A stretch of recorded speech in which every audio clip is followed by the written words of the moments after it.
Hey everybody, my name is Chris Lewellen, and I am the Tippah County Development Foundation Director. I'm a lifelong resident of Tippah County, and I'm happy to call Tippah County my home. We at the Development Foundation know that we must ensure that Tippah County offers a wide variety of ways for our citizens to make a good living and have a great quality of life here. We know that we must move Tippah County forward into a future that causes our high school graduates to want to make Tippah County their home and to know that they can have a good life here. We believe that the only way for Tippah County to move forward is for us to move forward together. It will take all of us to ensure that our children and our children's children have a great place to call home in Tippah County. In this series of interviews, released weekly this fall of 2024, you'll hear from some incredible people living in Tippah County. Some of these folks never left home, some left for a while and came back, and some moved here as adults. We wanted to let you hear their reasons for choosing Tippah County as their home and their hopes for the future of Tippah County. The interviewer is Mr. Austin Hamilton, a lifetime citizen of Tippah County. Austin currently serves as the career coach for Ripley High School and served last year as the Walnut High School career coach. We thought he would be the perfect person to talk to our group about their hopes and dreams for their hometown. If you enjoyed this interview, please check back weekly to listen to each new interview and share them with a friend. Let's move forward together and make Tippah County the best that it can be.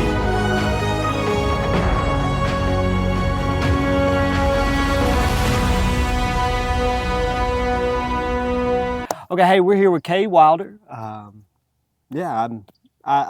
We've talked a little bit on the back, but I know you a little bit just from, you know how it is in Tippah County. Everybody kind of knows everybody. Like when you see someone, you're like, I think I know you are. And then once you say a last name, you're like, oh, you're X, Y, and Z. So with that being said, man, one of the things that we've asked each person is just tell us a little bit about yourself. You told me you're 22 years old before we got started, which is Ms. Marsalis said that I'm an old man now, so we're not gonna talk about that anymore. But anyway, with that being said, why don't you tell us a little bit about yourself, maybe where you went to school, what you're doing now as a career, and what you're thinking in the long term. I'm Cade Wilder. I went to school at Faulkner until my senior year, and I went to Pine Grove my senior year. Okay. Graduated, went to Northeast for 1 year while I worked at Toyota in Blue Springs. Then at a year and a half ago, I started my business, and then I went part-time at Toyota. Okay. And now here we are, and I'm just doing this full-time. Doing it full-time now, so you're not even working part-time at Toyota? No, sir. Okay, so that's where I remember seeing you, like obviously I knew you from other people, but I remember one time so when I was first at Walnut, we took a tour at Toyota, and I remember seeing you and your stepfather Quentin there at that time, so I knew that you were doing that. So you say you started a business, kind of what is your business, what do you do? I'm a arborist. I just own a tree service, and I just go around cutting trees at people's houses or at commercial. Yeah. So what are some things that you expected starting a business, but what's some things you didn't expect? Day in the life would be just waking up early, making sure, the day before, making sure everything's in line. Okay. Nothing ever goes the way it's supposed to, never. Yeah. So waking up early, making sure everything goes, go to the job, make sure your worker goes with you, make sure that everybody's got the right GPS, go to the house, just start cutting, and that's about it. And then get done real early, hopefully. Yes, sir. Yes, sir. I would say, yes, the counting, taxes, that was a big thing I wasn't ready for. Yeah. I thought it'd be easier to get your name out there and get, I guess, more jobs. Sure. It wasn't. That's kind of hard to do, especially if you just want to start out and it's like quit every job, go straight into it full time. That's difficult. It is very hard. You're 22 now, which is a relatively young age to start a business, which I kind of want to get into the dynamics and the traits that you hold to do those very things. Mm-hmm. But did you, when you were 15, were you like, hey, I think I want to start my own business? I worked at Biscuits when I was 15. Okay, so you started working young. Yeah, I would just ask them a lot of questions, probably got annoying. Okay, yeah. And I just was like, I really want to own a business one day. Okay, And, cool. you know, just different. I was like, oh, I want a car lot, construction, just everything. Yeah. Just everything ran through my mind. Sure, yeah. And then I was just like, I know a guy that cut trees, and I was like, I want to try. I talked to him about it, and you know, just a little bit. And I started cutting. I cut one tree at my house. I was like, man, I like doing that. Sure. And then I just kind of promoted it, and now here we are. Yeah. Took a shot in the dark. Yeah. But what are some traits that were handed to you or like instilled to you from Tippah County people that have helped you start your own business and start maintaining that business? I'd say work ethic for sure. Sure. For sure. You gotta have that. Yeah. Along those lines, what do you mean by work ethic? Kind of explain it. Go a little bit. What are when we think about work ethic? What are things like that you're thinking about when you think about work ethic? In my mind, I feel like you just need to try to be the hardest worker in the I guess building group. You just gotta work hard. Even though if they're taking a break, you need to keep. If it's your job, I mean, take a break, of course, but you know, just make sure you're I know what working you hard. mean. Yeah. What's some things that maybe a coach said that you were like, I still think about that today? It's not really what they said. It was more like how they acted and how they treated me, I guess. Sure, yeah. That's like, it was more than a coach, I guess. More like a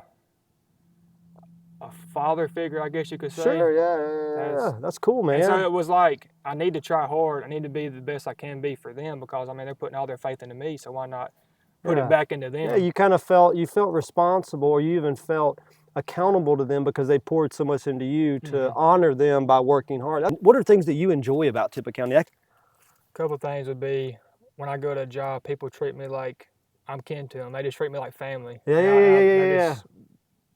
Everybody's just so nice. Everybody's just so thankful, I guess, in a way. And another thing would be, it's just like you just know everybody from just like like you said, like, oh, well, you're kin to them. Oh, well, I know them, and everything connects. Yeah, we've talked about some of the traits in Tippah County, and I think a people make a place, not necessarily what they have, but a people. What are some traits about Tippah County people? I know we said work ethic. I know we've said, it's easy to work with them. They're, any other things that you might say these are what Tippah County people are like?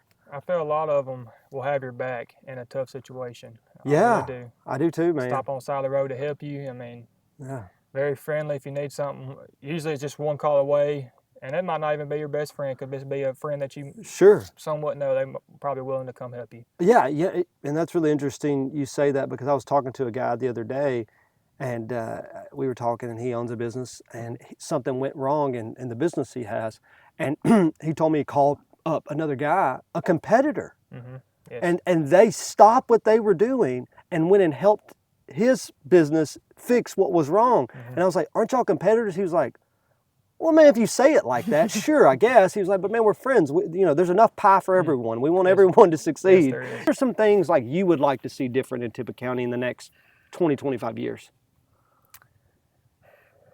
Well, I'd like for it to keep growing in a way, like more things you can go to, more houses, more real estate, more businesses, more trees, yes, more houses, more subdivisions that have trees. That would be everywhere. Yes. That would be nice. That would be really nice. Yes. Just kind of get a lot bigger. Just keep letting it grow. Sure. Obviously you do work in Tippah County, like you cut trees in Tippah County. Do you go outside of Tippah County? Yes, sir. I go to Pontotoc, Union. I've done a few in Alcorn. Yeah, Alcorn. Okay. Yeah. You can have a business based out of Tippah County, and that doesn't therefore mean you just work in Tippah County. There's all of North Mississippi, so you do stuff all over North Mississippi. So what are some things you would encourage a young person to think about when it pertains to starting in a trade like what you're doing? Would you encourage it? I would, if that's what you're wanting to do, because college ain't for everybody. Sure, I would say if you want to do a trade, you go after it, but make sure you love it. Sure. If you like it, you might not stay. So if you love it, you won't work another day in your life, because you'll just love doing it, and it'll just go by easy. Yeah. But I love doing my job. Love it. I do it every day. That's awesome, man. So all of a sudden, there's more kids wanting to be entrepreneurs. Yes. But I've come to realize in just like barely scratching the surface as a career coach, that usually means they don't want a boss. That usually means that they don't want to wake up before 11 and they don't want to work after 5 because that's what that TikTok person does, which there's one of them. You know, I have to remind them this all the time. What are some things you would say to a young person like, hey, awesome that you want to start a business, cool, go for it. But you even like worked a job and a part-time job before it actually took off. Yes, sir. So what are some things, maybe finding a part-time job or something to work alongside it, or even speak to the reality of what it takes. Like, you've got to be the hardest working person at your company. No one's ever going to care about your company like you are. Right. So what's some wisdom that you would share with a young person? Because there is a lot of more young people wanting to start businesses. Yes, sir. If I'd go back, I'd do the same thing. I'd get a job, start it small, do it on the weekends. Sure. If you have to, do a night shift job, work during the day. I did that. It's hard. It's very hard, but you got to do what you got to do. If you want to reach those goals and those dreams, you got to work harder than anybody else around you. Watch your money. Yes, I know you might see on TikTok where people have these F-350s, big souped up trucks, nice cars, nice clothes, nice everything. But man, you can, one miss out, one bad truck happening, I mean, it can have a blow an engine, and there goes $10,000-$15,000, and you just blew it on a new truck. It can happen like that. Sure. And you can just go under. So I just say, be careful with your money. How important is it to, I know you said manage your money, but how important is it to really invest back in your business, put aside money for things that, I mean, like an engine may blow up, new chains, those things. How important is that for someone starting a business to be mindful of those things? I think you should invest most of your money, I would say like 80% of your money back into the business to keep, and for accidents that will happen, and those bad days will come. Sure. And so you need to have that money set aside, because if you do a job and then you put most of it into your bank account, your business is never going to have that safety net. Yeah, and sure. When it happens, you're gonna have a very bad day. You can't make any money if all your machines are down. So, man, I love the fact that you took on a job at Toyota, knowing that you wanted to start a business, but you knew you had to have some income coming in during that time. So, and I knew that you worked like Mondays and Fridays or Mondays and Thursdays. What did you work at? When I first started, it was Monday, the full 5 days, sometimes the weekends, and it was swing shift. Sure, I knew that. And then when they offered part-time, it was just Mondays and Fridays and Saturdays, straight days for me. Sure. So, yeah, and you did that for how many years? The full-time was, what was it, like 3, and part-time was like maybe a year, or close to a year. Yeah, that's awesome. And I think that's such a testament to your work ethic. That's a testament to Tippah County people in general, is the ability to say, you know, I'm not just going to I still got to eat. Like, I still have to eat, so I'm going to roll up my sleeves and, whatever. I have to work 80 hours a week, for 5 years, 4 years. It is what it is, So what would you say to a young person that says, say if you were in my class talking about your business and they said, well, I just don't think I can have an enjoyable life in Tippah County. I don't think I can make enough money in Tippah County. I don't think, I think it'll be boring in Tippah County. What would be the selling point or the plug you'd put in their ear to think, hey, maybe you could have a really good life in Tippah County? And what would you say to that young person? On the business side of it, Sure, yeah, that's your thing. Yes, sir. I would say you need to have in your head that you need to, like I said earlier, you need to work the hardest. Sure. Try to, manage your money the best so nothing happens. Be just the hardest working. When you say you're going to be there on time. Be early, always be early. Work hard. Sometimes you're going to lose money, but you need to make sure that every job is an A+. Sure. Every time. Sure. And I feel like if you just keep doing that good work, more work's going to keep coming, and you're just going to keep growing, and you're just going to be too big that you don't even know what to do with yourself. Sure, absolutely. What would you say to yourself at 18, now you're 22, say, hey, I think you should stay in Tippah County. I think it's actually a really good place for you to stay. Well, the biggest things for why I stay is my family and my grandparents. Sure. And so I take I just love seeing them. So that's a big part in it. Yeah. Is just seeing family and doing stuff with them. Really and honest, the people. They just, they just have your back. They just, like I said, they're just friendly, have your back, help you, just like family, all it is. Sure. Why don't you tell them a little bit about your business real quick, and let's give a shout out to your business to all the beautiful people in Tippah County. It's Wilder's Land Management on Facebook, or you can contact me at 662-750-1014 on my cell. I cut trees, tree service, anywhere, commercial, residential, around your house, it doesn't matter. I'm insured, and I'm ready to work.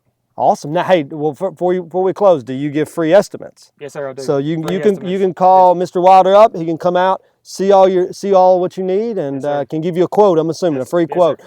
So man, hey, one of the things that I would encourage you, and I encourage so many people in Tippah County, invest back in the businesses in Tippah County. We can't really say that we're for Tippah County if we don't invest in the businesses in Tippah County. Right. So with that being said, call if you need tree service, call Mr. Wilder up. I can assure you he will give you the best quote around. He'll give you the best work, and he'll be the nicest guy to do it.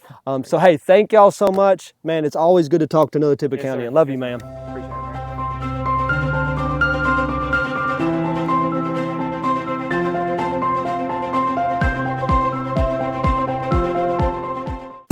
Hey there! Did you know that every week radio reaches 90% of all people with disposable income? That's more than any other media. The fact is, radio is the #1 most effective and cost-effective ways to reach current and potential customers. If you have a business, service, or event you want to let folks know about, put it on the radio. If you want to tell our dedicated Shark listeners about your business or event, click advertise at shark102.3.com and put it on the radio.